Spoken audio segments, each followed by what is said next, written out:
जैसलमेर शहर से 15 किलोमीटर दूरी पर एक ऐसा गांव है जिसमें अब कोई रहना नहीं चाहता। लोग कहते हैं कि उस गांव में भूतों और आत्माओं का डेरा है।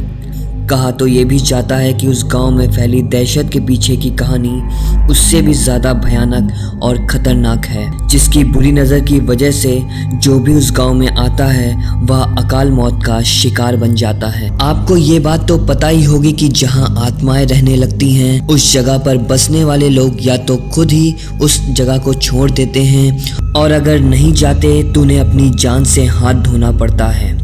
कुलधरा भी एक ऐसा ही एक गांव है जहां पहले ब्राह्मण समुदाय के लोग रहते थे। ऐसा माना जाता था कि सन 1825 में इस गांव में रहने वाले पालीवाल ब्राह्मण और आसपास के 84 गांव के लोग रातों रात अपना घर छोड़कर चले गए थे। इस सब के पीछे की कहानी यह है कि जैसलमेर के दीवान सलीम सिंह को कुलधरा समेत 84 गांव के मुखिया की खूबसूरत बेटी से प्यार हो गया था।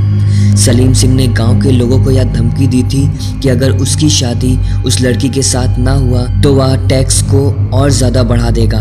ऐसे हालातों में गांव के मुखिया ने उस जगह को छोड़कर जाने का फैसला कर लिया और अपने पीछे यह श्राप छोड़ गए कि जो भी उनके जाने के बाद इस गांव में रहेगा या बसेगा वह अपनी जान से हाथ धो देगा।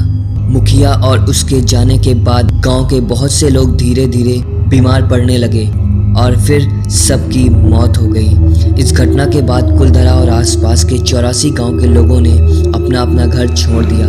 तब से लेकर अब तक कोई भी उस गांव में बसने की हिम्मत नहीं कर पाया।